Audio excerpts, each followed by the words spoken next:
Hi hello வணக்கம் friends. நான் வந்து டே ஒன்னில் என்ன படித்தேன் அப்படின்னு பார்த்தீங்க அப்படின்னு பார்த்தா ப்ரியாம்பிள் தான் படித்தேன். ஸோ எக்ஸாம்பிள் ஃபஸ்ட்டு நான் ஸ்டார்ட் பண்ணதே வந்து ப்ரியாம்பிளில் தான் ஸ்டார்ட் பண்ணியிருக்கேன். ஸோ அரசியலமைப்புக்கு எல்லோரும் முன்னாடி இருந்து ஸ்டார்ட் பண்ணுவாங்க. எனக்கு என்னமோ ப்ரியாம்பிள்லேருந்து ஸ்டார்ட் பண்ணால் கொஞ்சம் நல்லாயிருக்கும் அப்படின்னு சொல்லி தோணுச்சு. ஸோ அதனால் வந்து நான் முகவுரையை வந்து எடுத்தேன். ஸோ முகவுரையை எடுத்துக்கிட்டு போது பார்த்தீங்க அப்படின்னா அதில் வந்து நிறையா விஷயம் கொஞ்சம் நல்லா இருந்துச்சு, ரொம்ப பிடிச்சிருந்துச்சி. அந்த சமூக நீதி, அரசியல் நீதி, அந்த பொருளாதார நீதி இதெல்லாம் வந்து எப்படி இருக்குது, நம்ம நாட்டில் என்ன பண்ணிக்கிட்டு இருக்கோம் அப்படின்ற மாதிரி விஷயம்லாம் படிக்கும்போது ரொம்ப ஆர்வமாக இருந்துச்சு, ரொம்ப நல்லா இருந்துச்சு.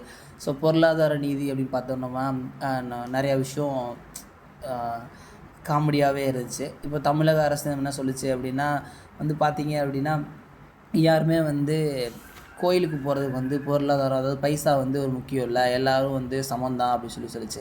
ஆனால் அதெல்லாம் நம்ம ஃபாலோ பண்ணுறோமா? இல்லை. ஸோ இதெல்லாம் வந்து பார்த்திங்க அப்படின்னா கொஞ்சம் நல்லா இருந்துச்சு. அதே மாதிரி தான் ஒரு அரசியல் நீதி அப்படின்னு பார்த்தா இப்போ எலெக்ஷனில் எல்லாருமே நம்ம போட்டி போடலாம், யார் எங்கே வேணாலும் போட்டி போடலாம். ஆனால் வந்து பர்டிகுலர் சாதி, சமயம் அந்த மாதிரி இருக்க இடத்துல அந்த ஒரு கேண்டிடேட் தான் அங்கே மோஸ்ட்டாக நின்று வின் பண்ண முடியும். இதெல்லாம் வந்து அரசியல் நீதி அப்படின்னு சொல்ல முடியுமா அப்படின்னும் எனக்கு தெரியல. ஸோ இந்த மாதிரி விஷயம்லாம் கொஞ்சம் படிக்கும்போது கொஞ்சம் நல்லா இருந்துச்சு. ரொம்ப புதுசாக கொஞ்சம் நல்லா இருந்துச்சு இன்டெப்த்தாக படிக்கும்போது. இன்னும் நான் வந்து இந்த புக்ஸை மட்டும்தான் நான் கவர் பண்ணியிருக்கேன். இந்த ஒன் டேயில் என்னால் இதை மட்டும்தான் கவர் பண்ண முடிஞ்சிச்சு. நேற்று ஃபுல்லாக ஒர்க் பண்ணிவிட்டு திருப்பி இதை வந்துட்டு கவர் பண்ண இவ்வளோ மட்டும் தான் முடிஞ்சிச்சு. ஸோ நாளைக்கு வந்து நம்ம பார்த்தோம் அப்படின்னா, அதாவது இன்றைக்கி தான் நான் நேற்றே வந்து டே 1, இன்றைக்கி டே 2.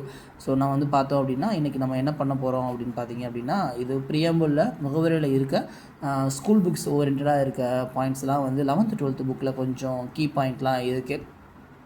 அதெல்லாம் நம்ம எடுத்து கொஞ்சம் படிச்சுட்டு இன்னையோட ப்ரியாம்பிளுக்கு ஒரு முடியை கட்டிடுவோம். ஸோ அவள் தான் ப்ரியாம்பிள் அப்படின்னு நினைக்கிறேன். ஸோ முடிஞ்சிச்சு. இதோட ப்ரியாம்பிள் வந்து நம்ம கம்ப்ளீட் பண்ணுறோம், முகவுரை வந்து கம்ப்ளீட் பண்ணுறோம். அவ்வளோதான் ஃப்ரெண்ட்ஸ்.